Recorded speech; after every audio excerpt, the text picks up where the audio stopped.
Friends, WhatsApp గ్రూప్లో group admin మాత్రమే message పంపడం ఎలా అనేది ఈ రోజు తెలుసుకుందాము. కొన్ని సందర్భాల్లో ఓన్లీ అడ్మిన్ మాత్రమే మెసేజ్ చేయాల్సి ఉంటుందన్నమాట.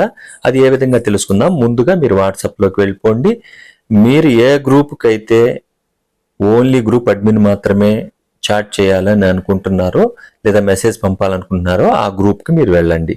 నేనైతే ఇక్కడ మా ఫ్రెండ్స్ బిఎడ్ దోస్తులు అని చెప్పేసి ఉందన్నమాట. ఆ గ్రూప్లోకి అయితే వెళ్ళాను. కంపల్సరిగా ఈ గ్రూప్లో మీరు అడ్మిన్గా ఉండాలి. ఈ పని చేయాలి అంటే మీరు గ్రూప్ అడ్మిన్గా ఉండాలి. దానికోసం పైన బిఎడ్ దోస్తుల నేమ్ కనిపిస్తుంది కదా, అక్కడ ట్యాప్ చేయండి. ఈ విధంగా ఓపెన్ అవుతుంది. ఈ విధంగా ఓపెన్ అయిన తర్వాత కొంచెం పైకి స్క్రోల్ చేసుకోండి. పైకి స్క్రోల్ చేస్తే మీకు ఈ విధంగా కనిపిస్తుంది, గ్రూప్ పర్మిషన్స్ అని కనిపిస్తుంది అనమాట. దాని మీద కనుక క్లిక్ చేసినట్లయితే మీరు నెక్స్ట్ పేజ్కి ఈ విధంగా వెళతారు. అక్కడ సెండ్ మెసేజెస్ అని కనిపిస్తుంది. అది గ్రీన్లో కనుక ఉంటే అందరూ చాట్ చేయగలరు అనమాట. గ్రూప్లో ఉన్న వాళ్ళందరూ కూడా మెసేజెస్ పంపగలరు. అది ఆఫ్లో పెట్టుకున్నాం అనుకోండి, ఓన్లీ మీరు మాత్రమే చాట్ చేయగలరు అనమాట. నేను ఇప్పుడు మీకు చూపిస్తాను. నేను ఆ గ్రీన్ని ఆఫ్ చేస్తాను. అంటే నేను ఒక్కడనే మెసేజ్ చేయగలను, అడ్మిన్ని మాత్రమే.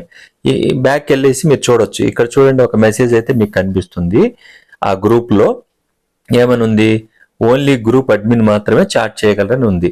You change this group settings to allow only admin to send messages to the group అని మాత్రమే ఉంది. మళ్ళీ మనకి కావాలంటే మళ్ళీ గ్రూప్ పర్మిషన్స్లోకి వెళ్ళి మళ్ళీ ఇక్కడ సెండ్ మెసేజెస్ని కనుక గ్రీన్లో పెట్టుకున్నాం అనుకోండి, మనం అందరూ చాట్ చేసుకోవచ్చు అనమాట. అంటే గ్రూప్లో ఉన్న వాళ్ళందరూ కూడా చాట్ చేయొచ్చు.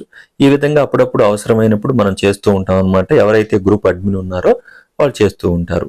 నా వీడియో కనుక మీకు నచ్చినట్లయితే లైక్ ఇవ్వండి, సబ్స్క్రైబ్ చేయండి. Thank you.